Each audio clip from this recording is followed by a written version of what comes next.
फर्ज करिए आपकी सैलरी है 80,000 रुपए महीना। आपको लगता है मैं ठीक कमा रहा हूं। अब जरा इसे खोलते हैं। घर की ईएमआई 25,000 रुपए, गाड़ी की ईएमआई 12,000 रुपए, फोन की ईएमआई 4,000 रुपए, क्रेडिट कार्ड का मिनिमम ड्यू 6,000 रुपए, कुल ईएमआई 47,000 रुपए। मतलब आपकी सैलरी का आधे से ज्यादा हिस्सा महीना शुरू होते ही किसी और का हो जाता है। अब आप सोच रहे हो, लेकिन ये नॉर्मल है, सब करते हैं। ईएमआई के बिना आजकल कुछ होता ही नहीं। यहीं से असली प्रॉब्लम शुरू होती है। आप 80,000 रुपए नहीं कमाते, आप 33,000 रुपए पर जी रहे हो। बाकी 47,000 रुपए, वो पैसा तो आपने देखा भी नहीं, वो पहले ही फ्यूचर में खर्च हो चुका है। अब यहां एक छोटा सा ट्विस्ट है। आप ईएमआई को एक्सपेंस नहीं मानते, आप ईएमआई को लाइफस्टाइल मानते हो।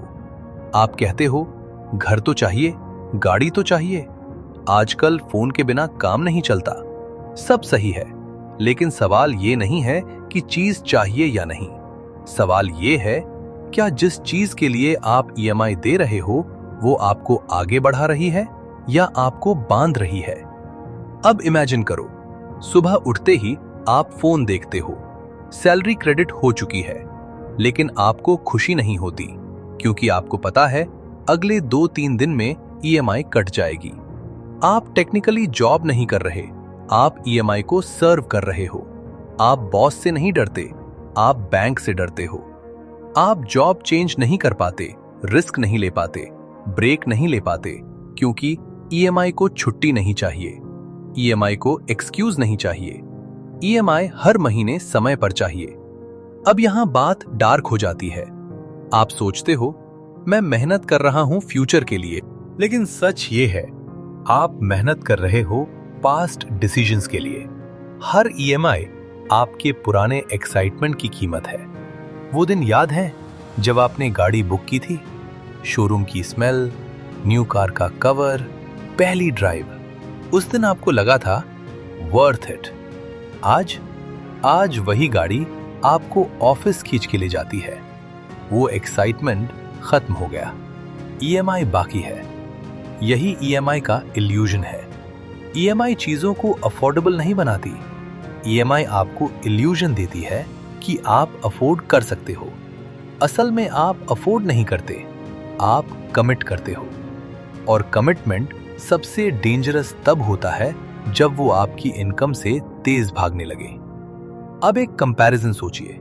2 लोग हैं, एक ने 15 लाख रुपए की कार ईएमआई पर ली, दूसरे ने 6 लाख रुपए की कार कैश 12 लो ईएमआई पर। पहला बोलता है यार स्टेटस मैटर्स, कंफर्ट चाहिए। दूसरा बोलता है फ्रीडम मैटर्स। 5 साल बाद पहला अभी भी ईएमआई दे रहा है, दूसरा इन्वेस्ट कर चुका है।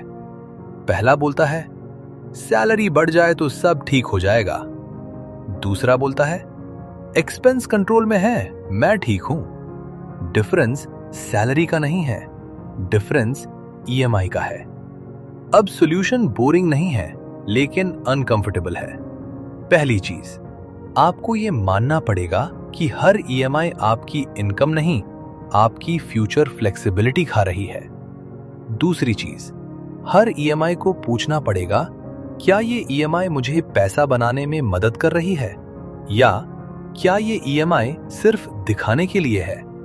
होम लोन समझ में आता है, एजुकेशन लोन मेक सेंस, लेकिन lifestyle EMI, phone, gadgets, luxury upgrades, वो आपकी इनकम नहीं बढ़ाते, वो आपकी डिपेंडेंसी बढ़ाते हैं। तीसरी चीज, आपको ईएमआई खत्म करने की खुशी परचेज करने की खुशी से बड़ी करनी पड़ेगी।